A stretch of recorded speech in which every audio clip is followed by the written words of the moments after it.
So, to that point, we're going to cover an article at the end of this. So, the reason why I laid the show out like this was I wanted to get into all the data that's come out and get into how perplexing some of these the direction is. Okay.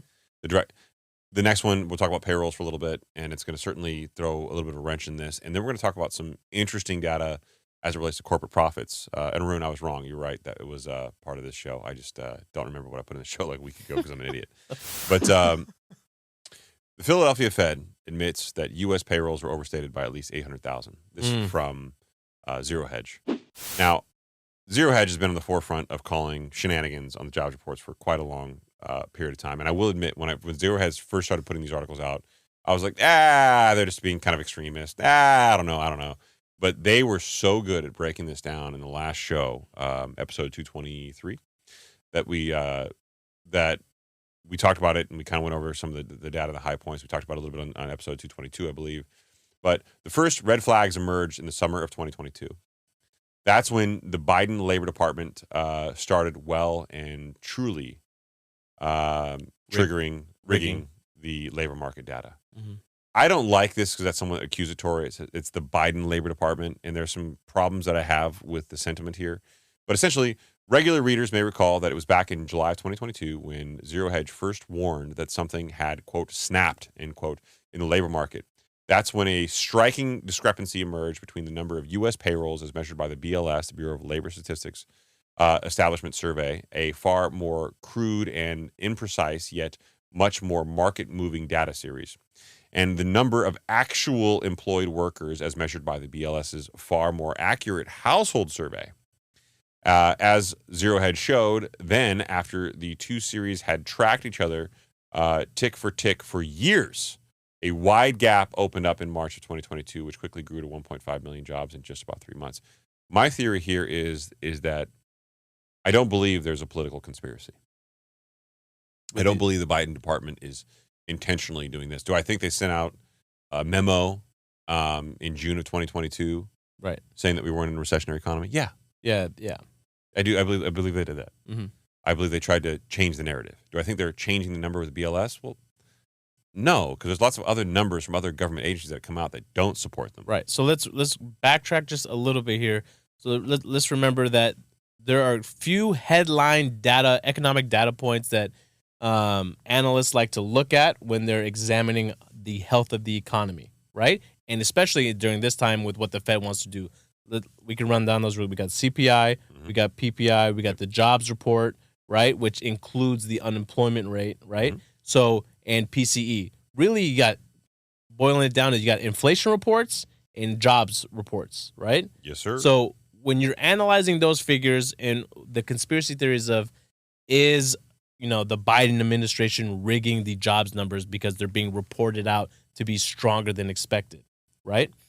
Something to keep in mind, when the jobs report comes out, one of the things that also comes out is revisions of the last 2 months, every single time. So every time one comes out, they're also providing updated data on the previous 2 months.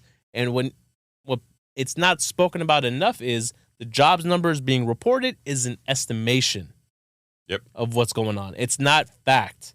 So, and last year, actually, I think it's the only year where every month, except for the month of October, was revised down. Yeah. Every single month, except for the month of October, was revised down. It's wild how inaccurate this shit is, and yet it moves markets, man. And look, people buy into it like, oh, the economy must be very healthy. Like, oh, fuck, it's bad news, sell. Or like, Right. And you can look at the banking sector. I mean, obviously, I track that closely. And CPI comes out good. Regional bank stocks, they go up that day. Right. CPI trades, the wrong way, and stocks go the other way. I mean, it's astonishing to me to see how volatile the markets are. Right. But going back to, the market manipulation and kind of the substance that you see is if you had some of this information early, if you were like, I don't know, if you were somebody named Nancy Pelosi, and you had access to this information early, this is a guaranteed bet.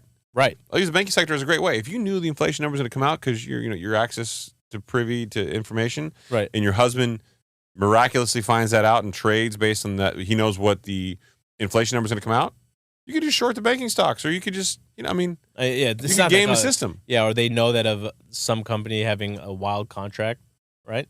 For chip making. Yeah, maybe, right? I mean, I would equate this to when you're looking at these, big economic data points, and you're trying to assess for yourself, like, well, how can I read this? What do I make of this, all this information, right? You got to read the fine print. You got to try to understand what's really going on here. So I just thought about this right now while we're talking. It's like getting a bag of almonds, right? And the almonds say 150 calories. Oh, this is healthy. But it's got 4 servings in there. So you're just gonna crush 600 calories.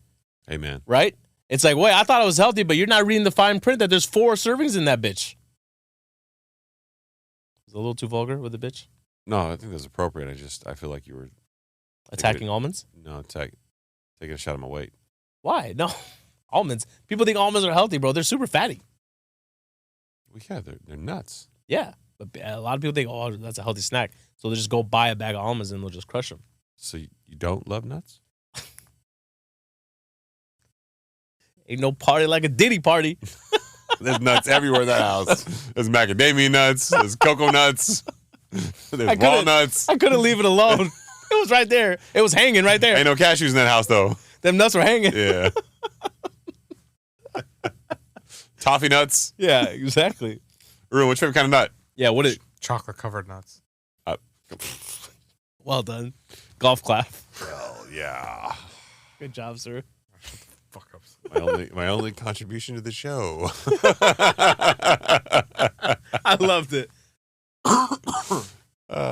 That's gonna be a YouTube clip. Yeah. Here's a bag of chocolate covered nuts for Haroon. Yeah.